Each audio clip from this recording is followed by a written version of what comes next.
मोहिनी के घर में सभी लोग डाइनिंग टेबल पर बैठकर खाना खा रहे होते हैं।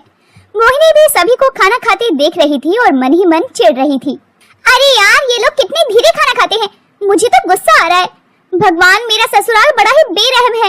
ये नहीं कि जल्दी से खा पी कर हटे, मुझे भी भूख लगी है। इनको जरा भी ख्याल नहीं है कि इनकी बहुएं ने भी कुछ नहीं खाया है। मोहिनी खुद से ये बातें बोल रही होती है, तभी उसका पति अपने खाने की प्लेट को पीछे करता है और डाइनिंग टेबल से उठ जाता है। धीरे धीरे बाकी के घर वाले भी उठने लगते हैं। मोहिनी के चेहरे पर एक मुस्कान आ जाती है कि चलो, अब तो कम से कम उसकी बारी आएगी। मोहिनी अपनी देवरानी पिंकी को आवाज लगाती है। पिंकी पहले से ही किचन के दरवाजे पर खड़ी होकर अपनी बारी आने का इंतजार कर रही थी। पिंकी के हाथ में एक छोटा सा नमक का डब्बा था, जिसे वो अक्सर अपनी मुट्ठी में छुपा कर रखती थी। पिंकी, जल्दी से आजा, देख सब लोग उठ गए, अब हम सुकून से बैठते हैं। आज सासू माँ ने सब्जी तो अच्छी बनाई है, पर मुझे लग रहा है कि पनीर थोड़ा कम पड़ेगा। अरे पनीर कम पड़े या ज्यादा दीदी, मुझे तो इस बात की फिक्र है कि सब्जी में जान है या नहीं। माँ जी ने आज फिर वही फीका खाना बनाया है। मेरा तो मन कर रहा है कि इस खाने को थोड़ा नया मेकओवर दे दूं। अरे अभी तो खाना शुरू भी नहीं किया और तूने नुकसान निकालना शुरू कर दिया।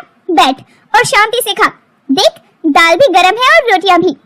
दीदी, पेट भरने के लिए तो घास फूस भी खाया जा सकता है, पर ये जो जुबान है ना, ये बिना चटकारे के मानती नहीं है।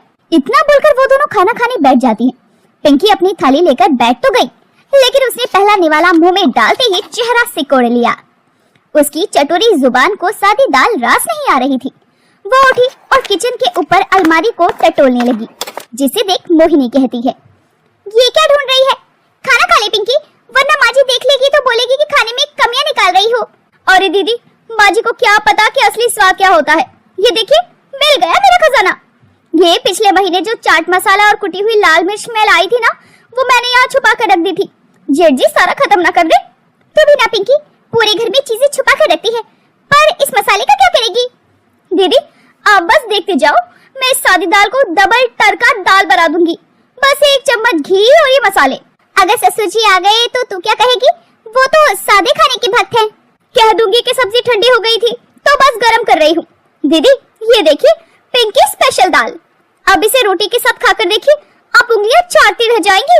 अगर ऐसी बात है पिंकी, तो तेरी ये जिठानी तेरी लगाई हुई तड़के वाली दाल जरूर खाएगी। और जैसे ही मोहिनी ने तड़के वाली दाल चखी, वो दंग रह गई। पिंकी की जुबान सच में जादुई थी। उसे पता था कि किस चीज में क्या मिलाने से स्वाद बढ़ जाता है। पर तभी मोहिनी अपनी देवरानी की तारीफ करते हुए बोलती है, क्या बात है पिंकी, सच में तूने तो खाने का पूरा स्वाद ही बदल दिया। एक काम करना, आज के बाद जो भी सब्जी या दाल में तड़का लगेगा ना, वो तू ही लगाना। सच में तू बहुत अच्छा तड़का लगाती है। इस तरह से अब मोहिनी और पिंकी दोनों ही मजे से खाना खा रही थी। तभी पिंकी की नजर फ्रिज पर गई और वो अपनी जेठानी से कहती है, दीदी एक बात बताओ, कल जो पापड़ आए थे वो कहाँ है? वो तो सासू माँ ने स्टोर रूम में बंद कर दिए हैं। कहती है कि जब मेहमान आएंगे तब तलेंगे। मेहमान का तो पता नहीं, पर आज इस चटोरी देवरानी को पापड़ खाने की तलब उठ रही है। आप रुकिए, मैं स्टोर रूम की चाबी लेकर आती हूँ। पिंकी रहने दे, अगर पकड़ी गई तो आफत आ जाएगी। सासू माँ बहुत सख्त है इन मामलों में, खामखा दिक्कत हो जाएगी। दीदी, डर के आगे जीत है, स्वाद के आगे डर कुछ भी नहीं है। मैं बस 2 मिनट में आई। पिंकी बिल्ली की तरह दबे पांव सासू माँ के कमरे की तरफ गई। सासू माँ गहरी नींद में थी। पिंकी ने बहुत ही चालाकी से उनकी अलमारी के पास रखी चाबी उठाई और स्टोर रूम खोल लिया। वो वहाँ से सिर्फ 2 पापड़ नहीं, बल्कि पूरा एक पैकेट ले आई और अपनी जेठानी को देखते हुए कहने लगी, अरे ये देखिए दीदी, अब होगा असली मुकाबला। हम इन पापड़ों को सिर्फ तलेंगे नहीं, बल्कि इनके ऊपर वो प्याज टमाटर काट कर मसाला पापड़ बनाएंगे। वो मार्केट और रेस्टोरेंट में महंगे रेटों पर कितने अच्छे मिलते हैं। तू तो सच में चटोरी है पिंकी, पर इतना सब खाएगी तो हजम कैसे होगा? दीदी, चटोरी का हाजमा तो पत्थर से भी पचाया जा सकता है। आप बस प्याज टमाटर करो, मैं पापड़ तलती हूँ। और फिर यही होता है। अब किचन में मसाला पापड़ बनाने की तैयारी शुरू हो जाती है। अब पिंकी ने बहुत ही मेहनत से पापड़ तले, उन पर नींबू, काला नमक और खूब सारी मिर्च डाली। दोनों डाइनिंग टेबल पर बैठकर अब शाही दावत का आनंद ले रही थी। तभी अचानक उनके ससुर जी बाहर पानी पीने के लिए आ गए और उन्हें इस तरह देखकर कहने लगे, अरे ये इतनी रात को क्या तलने की आवाज आ रही है? और ये प्याज की महक कहाँ से आ रही है? वो बाबूजी, पिंकी को थोड़ी कमजोरी लग रही थी, तो मैंने सोचा इसके लिए थोड़ा भारी नाश्ता बना दूं। हाँ बाबूजी, बस थोड़ा मन कच्चा हो रहा था। आप पानी पियेंगे? मैं लाती हूँ। नहीं नहीं, मैं खुद से ले लूंगा। पर ये पापड़, ये तो वही है ना जो तुम्हारी माँ ने मेहमानों के लिए रखे थे। बाबूजी, मेहमान तो भगवान होते हैं, पर घर की बहुएं भी तो लक्ष्मी होती है ना, तो लक्ष्मी ने सोचा कि थोड़ा भोग लगा लिया जाए। दरअसल पिंकी की जुबान पर हर सवाल का जवाब रहता था, जिसे सुनकर उसके ससुर भी मुस्कुरा दिए, क्योंकि उन्हें पता था कि छोटी बहू खाने की बहुत शौकीन है। वो पानी पीकर वापस चले गए। पिंकी और मोहिनी ने राहत की सांस ली। दीदी देखा, बाबूजी भी समझ गए कि मेरी चुटौरी जुबान का कोई मुकाबला नहीं। अब जल्दी से ये खत्म करते हैं, मेरा मन तो कुछ मीठा खाने का भी कर रहा है। मीठा? पिंकी अब बस कर, अब और जगह नहीं है पेट में। अरे दीदी, मीठे के लिए तो अलग पेट होता है। फ्रिज में वो दूध रखा है ना, मैं उसकी जल्दी से इंस्टेंट रबड़ी बनाती हूँ। बस ब्रेड के थोड़े टुकड़े और चीनी चाहिए। तो आज किचन खाली करके मानेगी, पर बना देखो तो सही, तो ब्रेड से रबड़ी कैसे बनाती है। पिंकी फिर से काम पर लग गई। उसने ब्रेड के किनारे काटे, दूध उबाला और उसमें थोड़ी सी मलाई और चीनी डाल दी। देखते ही देखते किचन से दूध के पकने की मीठी खुशबू फैल गई। पिंकी की रसोई आज सच में जादुई लग रही थी। ये लीजिए दीदी, गरमा गरम रबड़ी। इसे खाकर तो सासू माँ का भी फीका खाना भूल जाओगे आप। सच में पिंकी, तेरे साथ रहकर तो मेरा भी वजन बढ़ने वाला है। पर जो भी कहो, इस चटोरी रसोई में तो मजा आ गया। वो कहीं भी नहीं है ये मजा। दोनों ने मजे से मीठा खाया। अब किचन पूरी तरह से साफ करने की बारी थी, ताकि सुबह किसी को शक न हो। पिंकी ने सारे बर्तन धोए और मसालों के डब्बे वापस छुपा दिए। मोहिनी उसे देख रही थी, सोच रही थी कि घर की रौनक तो इसी चटोरी देवरानी की वजह से है। दीदी, सब चकाचक हो गया, अब चलते हैं सोने।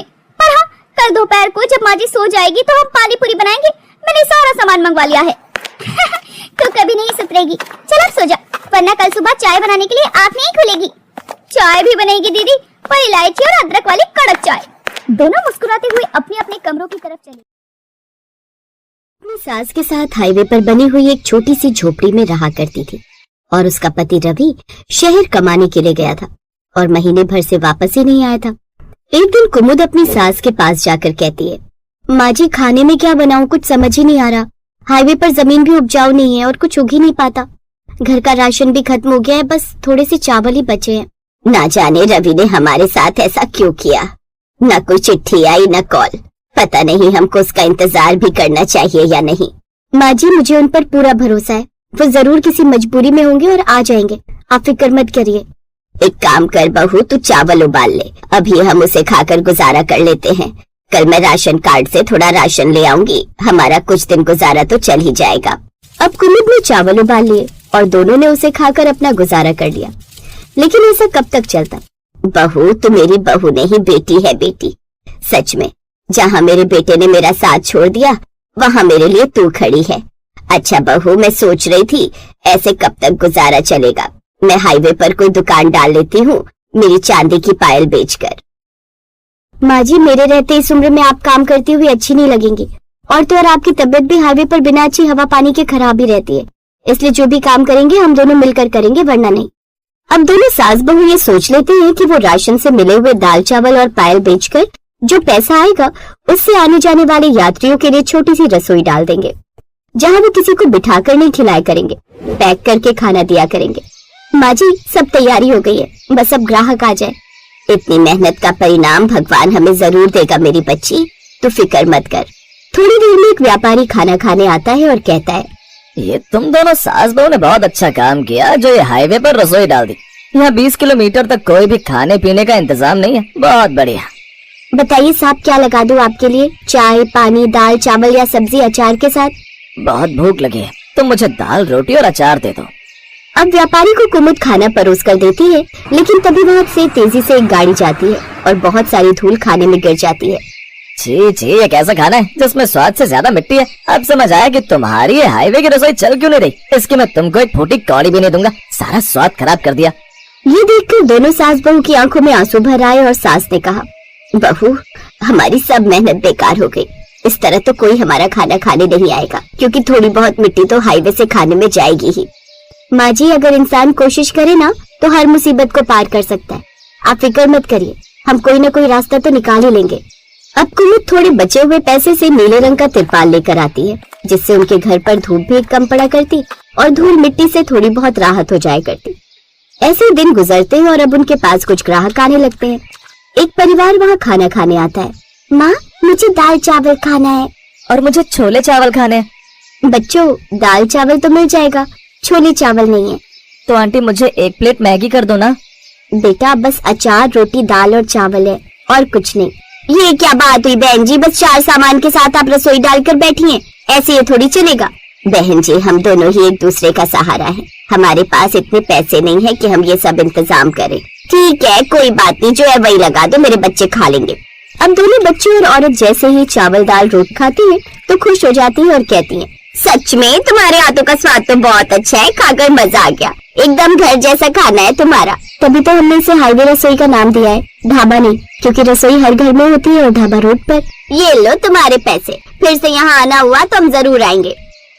औरत ही बोलकर वहाँ से अपने बच्चे लेकर चली जाती है और जाते हुए उसकी सोने की चेन टूटकर वहीं गिर जाती है, जिसे उठाकर कुमुद की सास ने कहा, बहू देख भगवान ने हमारी सुन ली, अब इसे बेचकर हम भी रसोई से ढाबा खोल सकते हैं। इसके वजन से पता चल रहा है ये कम से कम 50-60 हजार की चेन है। नहीं माँ जी, हमारी रसोई का स्वाद अच्छा है इसलिए ये हाईवे पर रसोई नाम से चलती है, वरना कितने हाईवे के ढाबे खुलते ही बंद हो जाते। हम कभी भी अपना जमीर खराब नहीं करेंगे। ठीक है लेकिन तू ही बता, अब हम उस औरत को कहाँ तलाश करेंगे? हम उनकी अमानत संभाल कर रख देंगे, जब वो आएंगी तो ले जाएगी।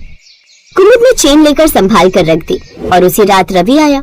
उसे देखकर कुमुद की सास कहने लगी, अब यहाँ क्या लेने आया है बेशरम, हम लोगों का विश्वास तोड़कर तुझे चैन नहीं आया क्या? मुझे माफ कर दो माँ, वहाँ मेरा एक औरत से चक्कर हो गया था। उसने मुझे बोला वो मुझे बहुत पैसा देगी, लेकिन एक दिन जब उसके पति ने हमें साथ पकड़ लिया तो वो मुकर गई और मुझे जेल हो गई। अब रिहा होकर आया हूँ, अब कहीं नहीं जाऊंगा। रवि की माँ जो उससे इतना नाराज थी अचानक ममता में पिघल जाती है और उसे घर में रहने की मंजूरी दे देती है, लेकिन कुमुद उसे माफ नहीं कर पाई थी। ऐसे ही कुछ दिन गुजर जाते हैं। रोज ग्राहक आते और तीनों मिलकर उन्हें खाना खिलाकर अपना गुजारा करते। एक दिन सब खाना खा रहे थे और रवि की माँ उसे सोने की चेन के बारे में बता देती है कि कुमुद ने उसे अलमारी में रखा है। रवि ने आधी रात को उठकर खुद से कहा, इन दोनों के साथ रहने से अच्छा है कि मैं चैन चुरा कर भाग जाऊं और शहर जाकर अकेले मजे से रहूं। हाईवे की रसोई से लोग ऐसे ही किश्तों में जिंदगी गुजार पाएंगे।